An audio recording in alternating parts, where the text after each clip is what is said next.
ఏందమ్మా ఎప్పటి నుంచి ఉంటున్నారు అసలు? ఈ కూలగొట్టుడు ఎప్పుడు స్టార్ట్ అయింది? ఎందుకు కంచెలు వేస్తూ ఉన్నారు? ఏంది అసలు? అలా దౌర్జన్యంగా వచ్చి కంచెలు వేస్తారు సార్. మేము ఏం చెప్పాలి వాళ్ళకి? ఇంకా దౌర్జన్యంగా వస్తున్నారు. మా ఇంట్లో ఇక్కడే ఉండే మేము 80 మా పెళ్ళిళ్ళు అయ్యే 40 సంవత్సరాలు అవుతుంది. ఇక్కడే ఉంటున్నాము. మా పిల్లలు కూడా ఇక్కడే పెరిగి పెద్ద అయ్యారు. ఇప్పుడు వాళ్ళకి పెళ్ళిళ్ళు చేయాలంటే ఇల్లు లేవు. మాకు ఇల్లు లేక పెళ్ళిళ్ళు ఎట్ట చేసుకోవాలి, వచ్చింది ఏమంటారని వాళ్ళు ఇబ్బంది పడుతున్నారు. ఆడపిల్లలు ఉన్నారు, పెళ్ళికి ఎదిగిన పిల్లలే ఉన్నారు. ఆడపిల్ల ఉన్నది. ఆడపిల్లకైనా పెళ్లి చేయాలంటే ఇల్లు చూసే కదా ఇస్తారు ఎవరన్నా. ఆ పిల్ల కూడా ఇల్లు లేదు ఏం లేదు, పెళ్ళి ఎట్ట చేసుకోవాలని అంటుంది సార్. మరి గరీబోళ్ళకే సాయం చేస్తలేరు, ఉన్నోనికే సాయం చేస్తుండే ఎవడైనా. అసలు ఏం చేస్తుండే గరీబోళ్ళకైనా? ఏం చేస్తలేడు కదా సార్. అన్నిటి మాటలే వాళ్ళు చెప్పేటివన్నీ బోకర్ మాటలే. గరీబోళ్ళకి చేస్తున్నా అని అంటాడు కానీ ఎక్కడ చేస్తుండో తెలియదు. కానీ ఇక్కడ మాత్రం అయితే ఏం చేస్తలేడు ఆయన రేవంత్. ఏం చేస్తలేడు అని నువ్వు చెప్తున్నావు. ఇప్పుడు పెళ్లికి ఎదిగిన పిల్లలు ఉన్నారు, ఆడపిల్లలు మొగోళ్ళు అని చెప్పి. ఇవాళ రేపట్ల ఇల్లులుండి భూములుండి అన్నిటికన్నీ ఉంటేనే పిల్లల్ని చేసుకోవడానికో పిల్లల్ని ఇవ్వడానికో ఇబ్బందులు పడుతున్నారు, చాలా ఆలోచిస్తున్నారు. ఇవి ఉన్న పలంగా ఉన్నది ఎంతో అంత గుడిసో ఏదో ఉంటుంది అంటే దాన్ని కూడా వీకేసి ఈరోజు రోడ్డు మీద పడేస్తే ఏంది పరిస్థితి? ఎటు పోతున్నారు మీరు? ఎక్కడ పోతలేం సార్. మేము అక్కడే చెట్టు కింద వండుకుంటున్నాం, కమేటాలో వండుకుంటున్నాం అంతే. ఇక వాళ్ళు చేసిన నిర్వాహకానికి ఇదే మాకు న్యాయం చేయమని మేము కోరుకుంటున్నాము. మేము ఎంత అన్నా కానీ ఇది మీది కాదు, ఇది ప్రైవేట్ ల్యాండ్. గవర్నమెంట్ ల్యాండ్ అంటుంది. ఇది గవర్నమెంట్ ల్యాండ్ కాదని మేము, ప్రైవేట్ ల్యాండ్ అని మేము అంటే ఇది గవర్నమెంట్ ల్యాండ్ అని వాళ్ళు అని మమ్మల్ని ఒత్తిడి చేసి ఊకే బెదిరిస్తూ ఉంటారు. ఎందుకుంటారు మీరు? మీది ఇదేమన్నా మీకేముంది, ఏం హక్కుంది మీకు అని అంటారు మమ్మల్ని. మరి మేము ఇవన్నీ హైడ్రా అయినా వేసిండు. అవన్నీ హైడ్రా అయినా వచ్చి దౌర్జన్యం చేసిండు. హైడ్రా అయితే మరీ దౌర్జన్యం చేస్తుండు సార్. మా గుడిసెలు ఇండ్లు ఉండే ఆ ఇండ్లలో ఏముంది, ఏ వస్తువు ఉందని కూడా చూసుకొని ఇవ్వకుండా మమ్మల్ని తీసుకుపెళ్ళి ఆ పోలీస్ స్టేషన్లో ఎక్కడ గోల్లాకి ఎక్కడ అక్కడ సైడ్ తీసుకుపోయిండు. ఇక్కడ అన్ని గుడిసెలు కూలగొట్టి సామాన్ అంతా బులోదర్ కింద మొత్తం సగం పడ బులోదర్ కిందనే పోయినాయి. మా సామాన్లు అంతా మమ్మల్ని చూసుకొని కూడా ఇవ్వలేదు ఆయన. అట్లా గుంజుకపోయారు. 50 మంది దాకా వచ్చిర్రు అందరు. ఇక మేము వచ్చినాక చూసుకుంటే ఏముంటుంది మమ్మల్ని? ఏమి లేదు మాకు. ఇక మేము ఇంత నష్టం చేసిర్రు. ఈ నష్టపరిహారం ఎవరిస్తారు మాకు? ఇప్పుడు మేము ఏడికెళ్ళి కష్టం చేసి తెచ్చుకుంటాం చెప్పు? మరీ దౌర్జన్యం చేస్తారు. మాకు గవర్నమెంట్ను న్యాయం చేయాలని కోరుకుంటున్నాము మేము. మరి మా జాగా మాకు ఇచ్చి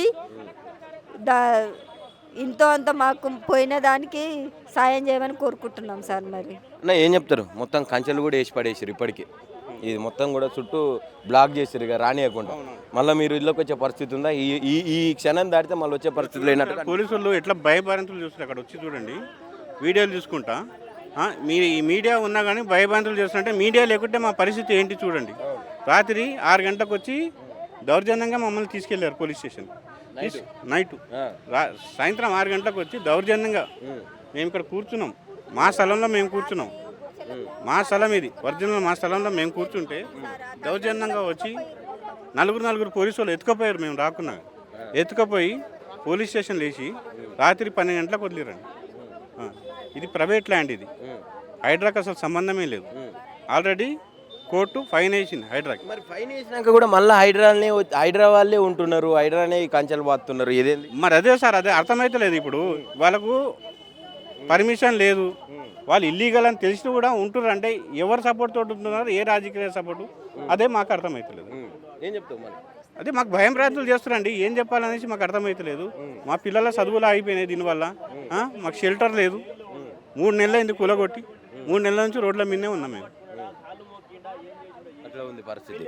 ఇది అంటే దారుణంగా నైటు తీసుకుపోయి పోలీస్ స్టేషన్లో వేసినటువంటి పరిస్థితి కూడా ఉందని చెప్పి మాట్లాడుతూ ఉన్నారు. ఇక్కడ ఒక అమ్మ ఉన్నది, అసలు ఆమెను కదిలిచ్చే పరిస్థితి కూడా లేదు.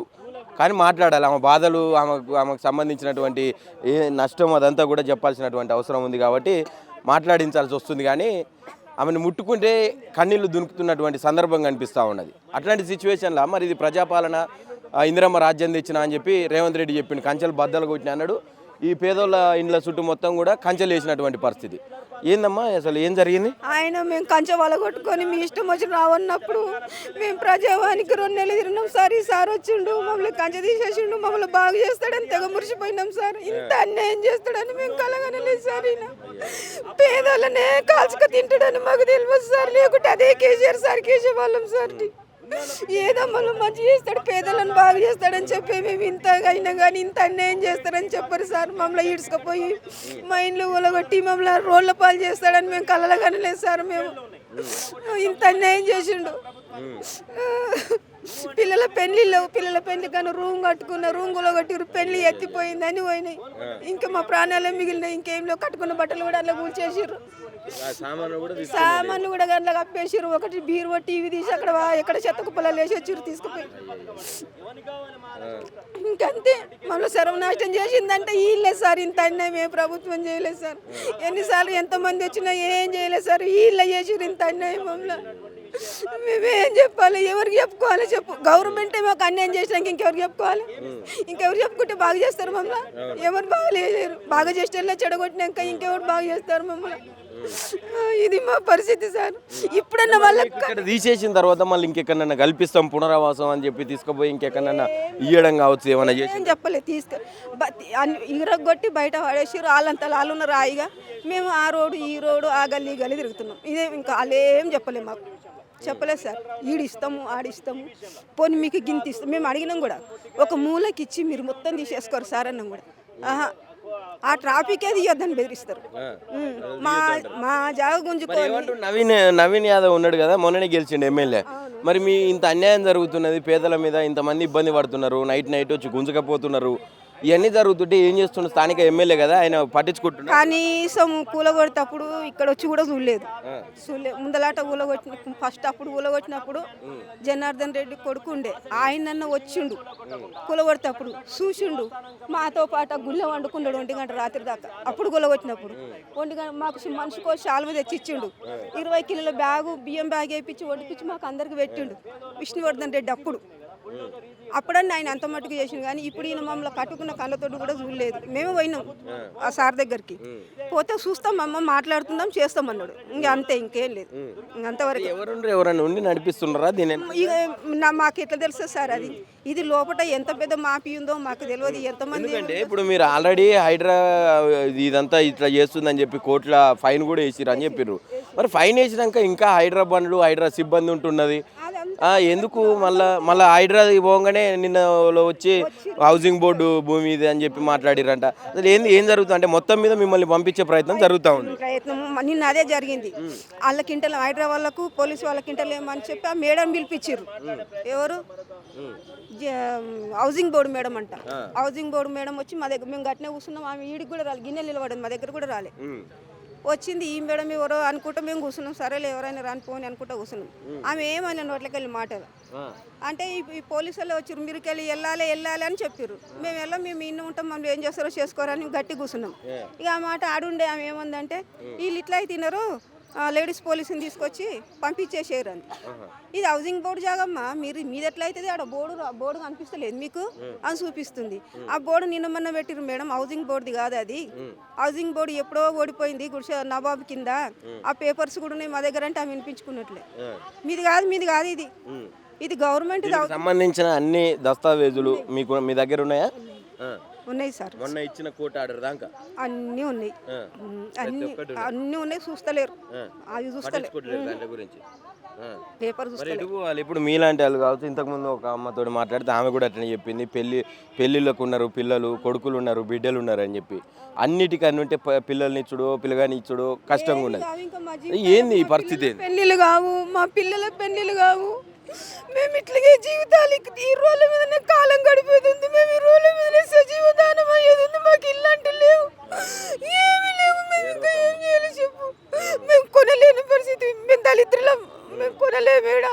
మేము గజం జాగ కూడా కొనలేని సోమతం. అని కిరాయిలు 15,000 ఒక్కొక్క దగ్గర మేము కట్టలేని సోమత. మేము ఇంకా ఏం కావాలో చెప్పు? ఎంతమంది అంటే ఇప్పుడు ఆడున్నాం కమిటీ అలా ఎన్నేళ్ళు ఉండనిస్తారు ఆడ మమ్మల్ని? ఈడ వండుక తింటున్నాం, రోడ్డు మీద కమిటీ వాళ్ళ తల దాచుకుంటున్నాం. మరి ఎన్నేళ్ళు ఇప్పుడు ఆనకాలం రోడ్డు మీద ఎట్లా వండుకోవాలి? ఇప్పుడు ఆనకాలం ఆ కమిటీ హాల్లో సాటు లేదు, ఏం లేదు, ఉట్టి మీద అది వేసిర్రు, వదిలిపెట్టేసిర్రు. అందులో దోమలు, వానొస్తే చల్లు కొడుతుంది. ఇంకా అట్లా వండుకు అట్లా ఉన్నాం మేము. ఎన్నేళ్ళు ఉండాలి సార్ ఇట్లా? ఇప్పుడు చేసే పని కూడా మళ్ళీ ఖరాబే. ఈ రోజు దీనికి కాపాలు వండుకుంటా పని కూడా ఖరాబ్. వాళ్ళు అంటున్నారు మీరు ఎన్ని ప్రయత్నాలు చేసినా మీది కాదు, మీరు వెళ్ళిపోవాల్సిందే ఇడికెంచి అని అంటున్నారు గట్టి. ఎట్లా అంటారు? మీరు ఏమన్నా చెప్పుకోరు, మీది కాదు. ఏమంటావు మరి? మీరేమంటున్నారు? మేము ఏమైనా సరే ఇన్ని వస్తాం. మాకు కొనుక్కునే సోమత లేదు, కిరాయికు సోమత లేదు. మేము బతకజాలని వాళ్ళం, నిరుపేదలం, దళిద్రులు. మేము ఈయన సచ్చేదేదో బతికేదేదో ఇన్నే వస్తాం, ఇన్నే బతుకుతాం. మేము అనేది ఇదే సార్. మీకు కడుపులో దయ తలిసి జాలి కలిగితే మాకు మూలని ఇవ్వండి, మీరు తీసేసుకోరు. అంతేగాని ఇంకా మేము ఏం చేయలేము. అంతకన్నా ఎక్కువ సస్తే ఈయనే వస్తాం. ఈయనే తోడిపో ఇన్ననే కప్పెట్టిరు మమ్మల్ని జాగల. ఎంతకన్నా ఎక్కువ ఏం చేయలేము మేము. వాళ్ళు మా మీద ఏవేవో అమ్ముకున్నారంట, మీరు ఏవేవో పుట్టిస్తున్నారు సార్. మీరు పెద్దోళ్ళు ఇట్లా పుట్టిస్తే మా లాంటి వాళ్ళు మేము ఎట్లా భరిస్తాం సార్? మాకేం తెలుసు అని మేము చదువుకున్నామా? నాలుగు ఈడ కప్పెట్టి ఆడ నీకు ఆడ కప్పెట్టి నీకు మాకేం వస్తుంది సార్? ఎవరన్నా బెదిరిస్తే తుర్రు మనకి పారిపోయేటోళ్ళం మేము. వాళ్ళు మా మీద అన్ని ఏదేదో చెప్తున్నారు.